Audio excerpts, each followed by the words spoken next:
Assalamualaikum warahmatullahi wabarakatuh. Alhamdulillahirrabbilalamin. Assalatu wassalamu ala asrafil anbiya'i wal mursalin wa ala alihi wa sahbihi ajma'in, amma ba'du.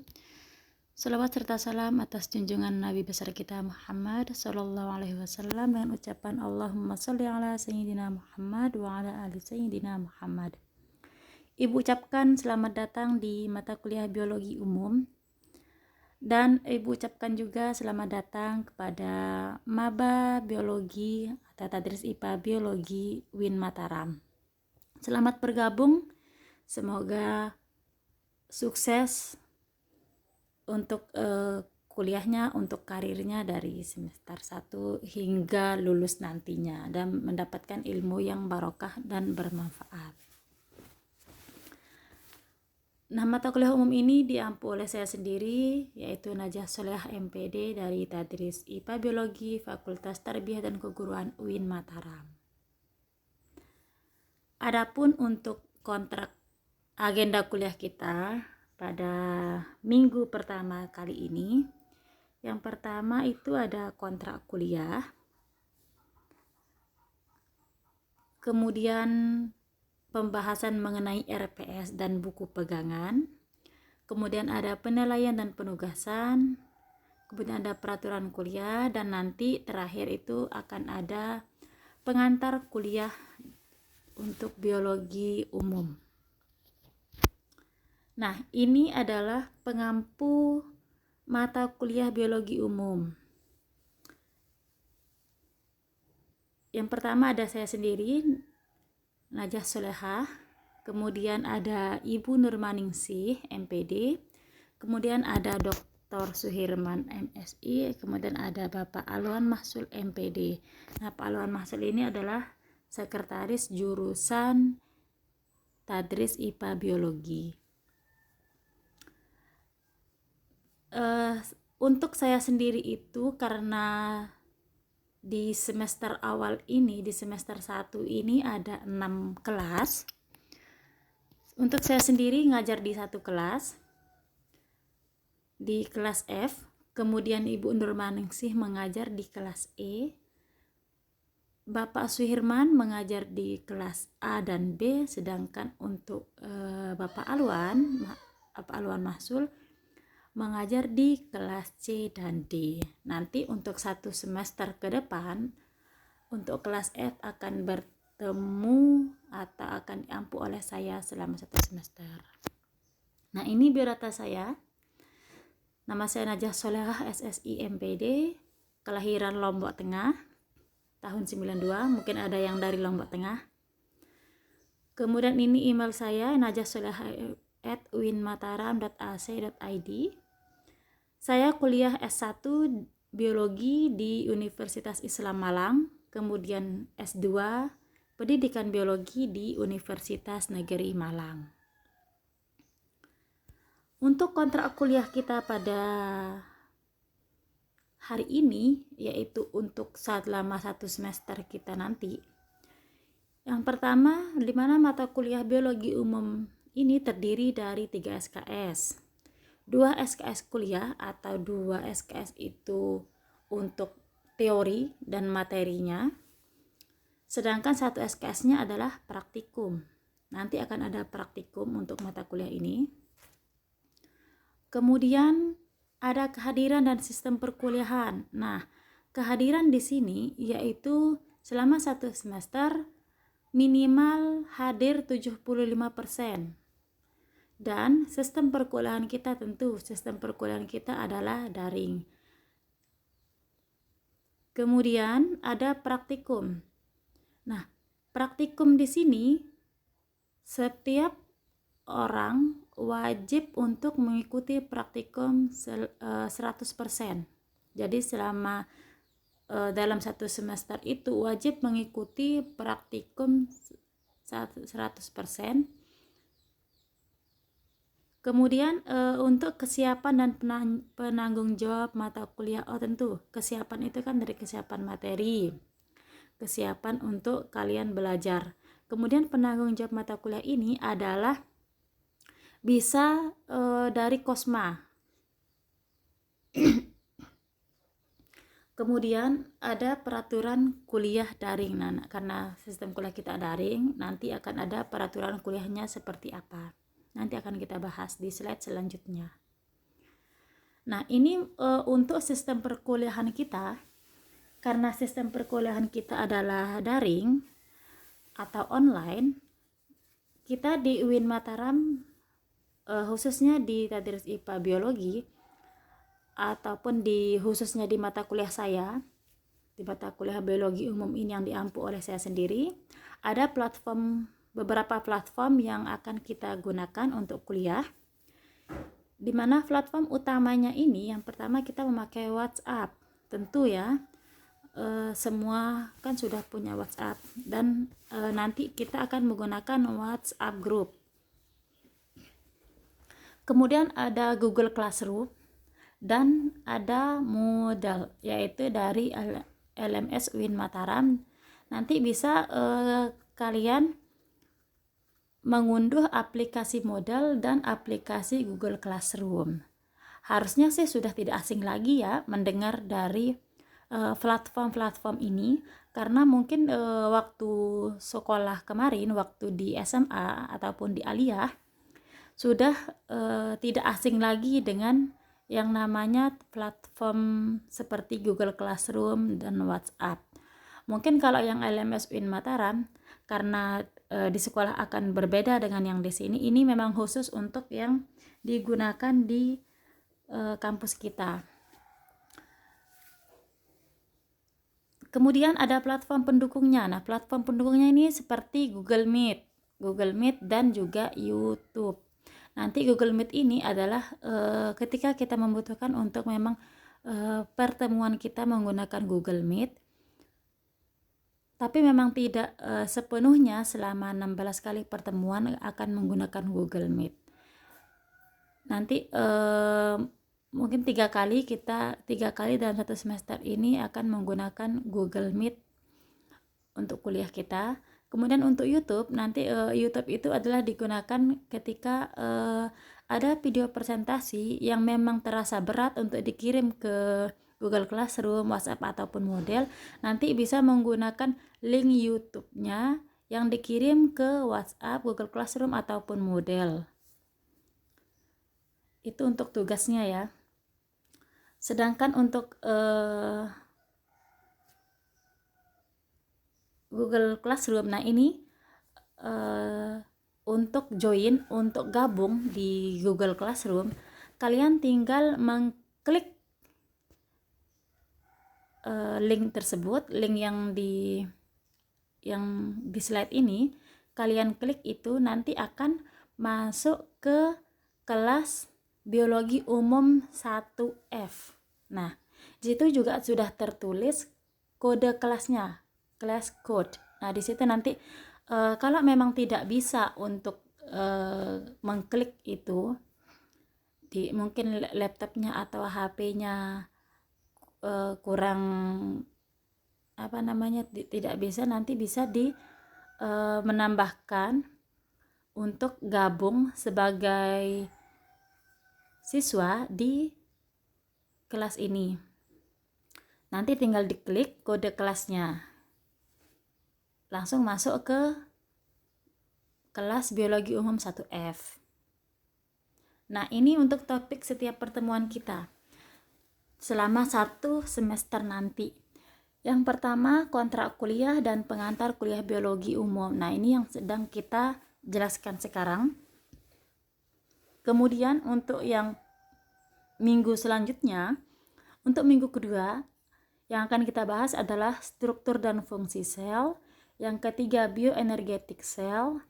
Yang keempat, pembelahan sel, yaitu mitosis. Yang kelima, pembelahan sel, yaitu meiosis. Kemudian yang keenam ada gen, yaitu tentang genetika, yang membahas tentang struktur dan fungsi. Ada genetika Mendel.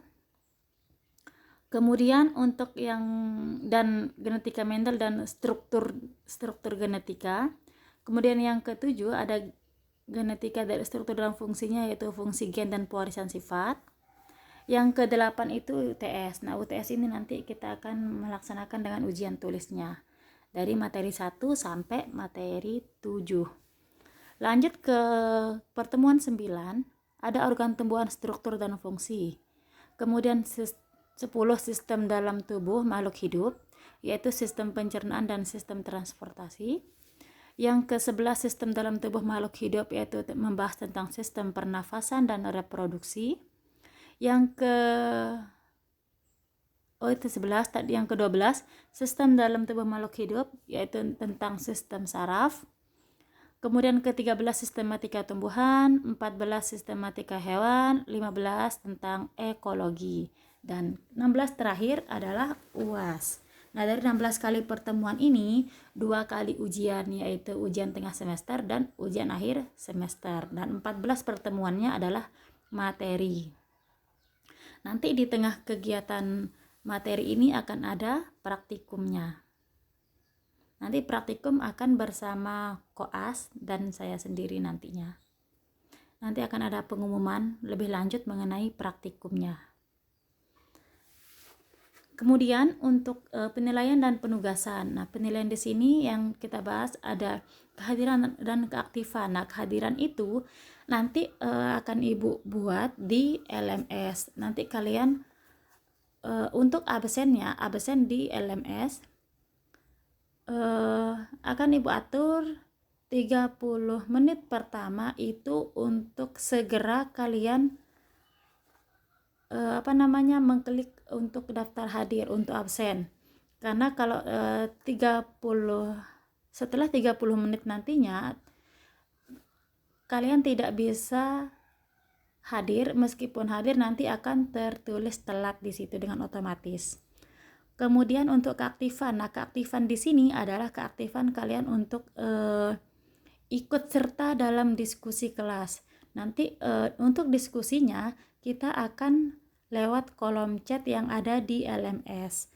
Keaktifannya apa? Keaktifan memberikan pertanyaan, keaktifan dalam memberikan jawaban ataupun masukan, ataupun membantu temannya untuk menjawab pertanyaan yang ada.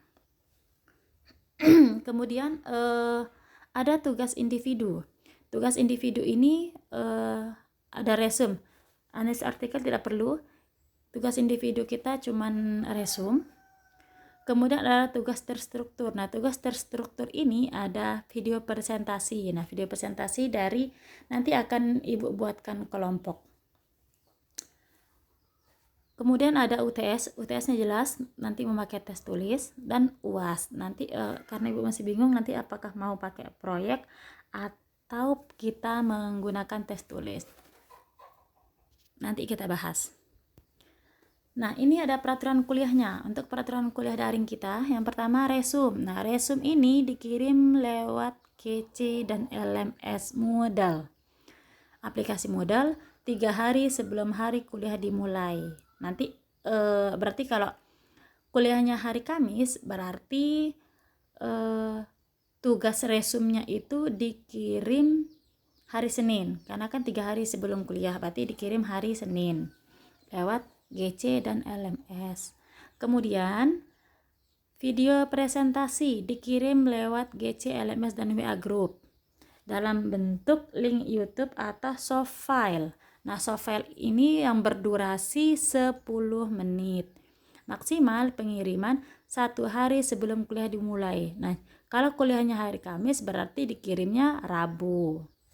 Untuk video presentasi, nanti video presentasi ini bentuknya kelompok ya. Kemudian untuk kuliah, nah kuliah ini dilakukan lewat Gmeet. Kalau kuliah kita laksanakan lewat Gmeet, nanti untuk joinnya, untuk gabungnya 15 menit setelah dimulai, maksimal loh ya, maksimal telatnya. Tapi kalau lebih dari 15 menit maka tidak diperkenankan masuk, atau meskipun nanti tetap Ibu perkenankan masuk, tapi itu tidak dianggap hadir. Kemudian untuk diskusi kuliah dilakukan melalui kolom chat LMS, sudah Ibu jelaskan tadi. Nanti akan Ibu buatkan ruang untuk diskusi di LMS itu. Nanti tinggal diklik untuk ruangnya. Langsung gabung di ruang tersebut untuk kita diskusi. Kemudian jika ada izin tidak bisa menghadiri kuliah, maka izin lewat Kosma. Nah, Kosma ini yang menjadi penanggung jawab mata kuliah kita, di mana Kosma nanti yang akan menyampaikan ke dosen pengampu. Kemudian untuk buku pegangan yang bisa kalian gunakan untuk kuliah biologi umum ini, yang pertama itu ada Campbell, dan ada buku biologi oleh Campbell dan Rees. Ini punya ibu ada edisi 8 ya, jilid 1, 2, dan 3. Dan juga bisa menggunakan buku biologi oleh Kimball, John W. Kimball. Ini terbitan tahun 2010. Ini biologi ini jilid 5. Ini juga ada jilid 1, 2, 3, edisi 5 maksudnya. Ada jilid 1, 2, dan 3 juga. Kemudian untuk kita lanjut ke pengantar kuliah kita. Apa sih biologi itu? Nah, biologi itu adalah ilmu yang mempelajari tentang makhluk hidup. Bagaimana interaksinya satu sama lain dan bagaimana interaksinya dengan lingkungan. Nah, biologi ini memiliki karakteristik, di mana karakteristik ilmu biologi itu ditentukan oleh objek yang dipelajari dan permasalahan yang dikaji. Nanti akan ada objek apa sih yang akan kita pelajari dan permasalahannya apa yang harus kita kaji. Kemudian objek yang dipelajari dalam ilmu biologi ini tentang makhluk hidup. Pasti, karena kan memang biologi ini kan kita mempelajari tentang makhluk hidup, berarti objek yang akan kita pelajari itu ya tentang makhluk hidup. Kemudian di mana makhluk hidup itu memiliki karakteristik tersendiri jika dibandingkan dengan objek lain. Oh ya, dan karakteristiknya itu apa sih dari karakteristik makhluk hidup itu? Yang pertama, tersusun atas sel pastinya ya. Kita kan tersusun atas sel-sel. Kemudian mengalami pertumbuhan dan perkembangan. Kemudian melakukan proses metabolisme. Tentu di dalam satu tubuh kita ini kan juga, contohnya ini pada kita sendiri pasti akan melakukan proses metabolisme. Kemudian memberikan respon terhadap rangsangan. Pastinya, karena contohnya ini ketika pada respon terhadap rangsangan, contohnya pada tumbuhan putri malu, Mimosa pudica, itu kan ketika ada rangsangan dia langsung daun-daunnya kan langsung menutup. Nah, itu contoh dia ketika untuk memberikan respon terhadap rangsangan. Atau misalnya kita sendiri nih, ketika ada api yang akan mengenai kita, maka tangan kita akan dengan sendirinya akan menghindar. Nah, berarti itu kan tangan kita itu sudah memberikan rangsangan. Kemudian melakukan reproduksi, ya kan nggak mungkin kita mau hidup sendiri kan, pasti yang namanya makhluk hidup ya melakukan reproduksi. Tumbuhan juga melakukan reproduksi, hewan juga melakukan reproduksi untuk memperbanyak. Kemudian mampu beradaptasi dengan lingkungan. Nah, ini beradaptasi. Misalnya ini tidak harus beradaptasi dengan dengan orang sekitar, tapi kan beradaptasi dengan iklim, beradaptasi dengan cuaca, itu juga beradaptasi dengan lingkungan. Kemudian ini ada hierarki, atau hierarki ini disebut dengan tingkatan atau level dari organisasi kehidupan, organisasi biologis, dari yang terkecil hingga yang tertinggi. Ini yang terkecil ada dari molekul, kemudian sel, terus ke jaringan, organ, terus ke sistem organ, dari sistem organ ke organisme, terus populasi, komunitas, ekosistem, dan bioma. Nanti sebenarnya di atas bioma ini akan ada namanya biosfer. Sebenarnya ini kalian sudah tidak asing lagi ya mendengar yang untuk hierarki organisasi biologis. Nah, molekul di sini apa sih molekul itu kan sebagai penyusun dasar dari makhluk hidup. Nah, molekul itu terdiri dari asam nukleat, yaitu DNA dan RNA, kemudian ada protein, kemudian ada karbohidrat, lemak, dan juga vitamin. Nah, itu penyusun dari molekul yang sebagai penyusun dasar dari makhluk hidup. Nah, dari molekul ini akan terbentuk suatu sel. Nah, sel ini adalah unit terkecil dari satu kehidupan. Nah, dari seperti yang kita tahu, kita kan tersusun atas sel-sel. Nah, sel ini nanti akan membentuk suatu jaringan. Kemudian, jaringan-jaringan ini akan membentuk suatu organ. Nah, organ ini kan seperti apa? Ada organ ginjal, ada lambung, ada paru-paru, ada dan lain sebagainya yang ada di dalam tubuh kita. Nanti organ-organ ini akan membentuk suatu sistem organ. Nah, sistem organ ini seperti apa? Misalnya pada sistem pencernaan. Nah, di dalam sistem pencernaan kita kan di dalam sistem pencernaan itu terdapat lambung yang saling berinteraksi, ada lambung, ada usus dan lain sebagainya.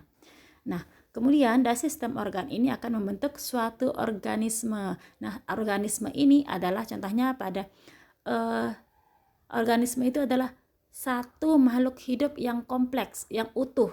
Misalnya satu tumbuhan. Nah, satu tumbuhan pohon mangga misalnya, atau satu kita sendiri, satu manusia yang utuh. Nah, itu kan kumpulan dari sistem organ kita.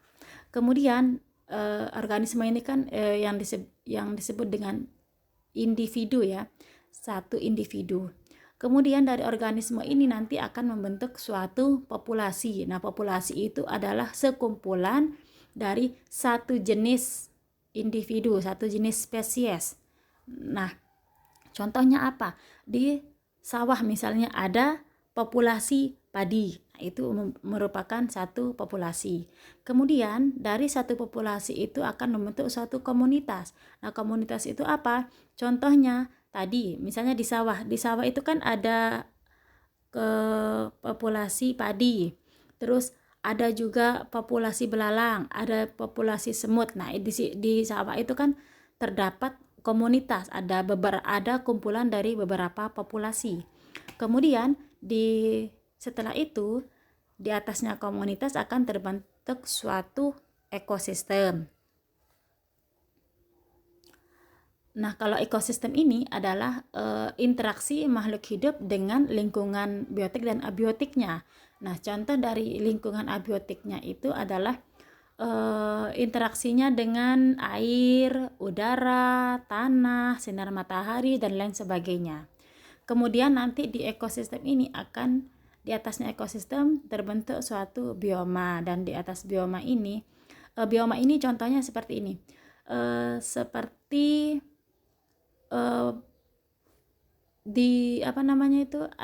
seperti pada gurun, tundra, ada savana, terus dan lain sebagainya. Kemudian dari bioma itu nanti akan terbentuk disebut biosfer. Di atasnya bioma itu disebut biosfer. Nah,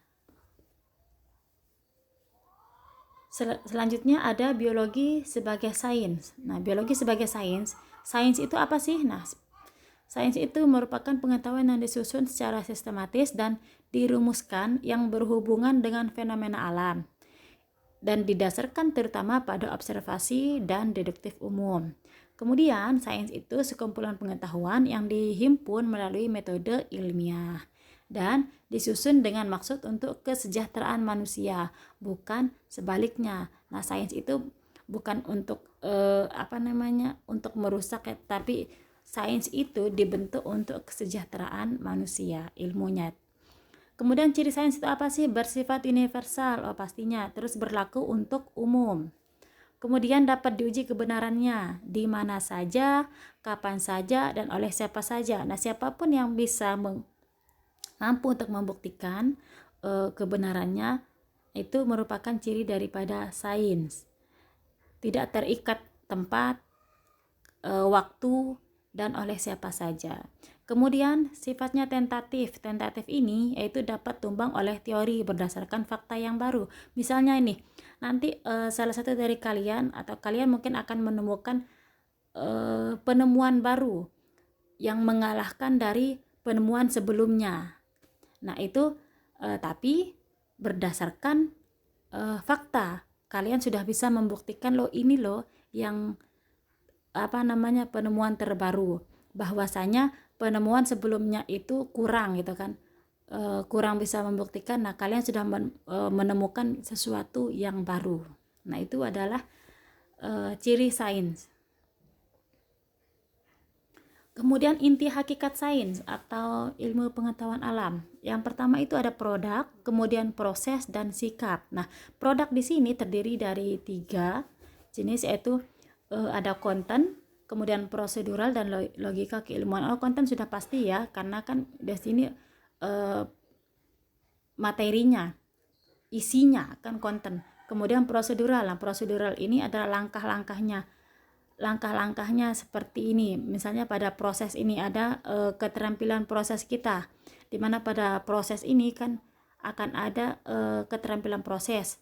Contohnya seperti apa? Ada mengamati, interpretasi, klasifikasi, terus meramalkan, berhipotesis, menerapkan konsep, berkomunikasi, merencanakan percobaan, dan mengajukan pertanyaan.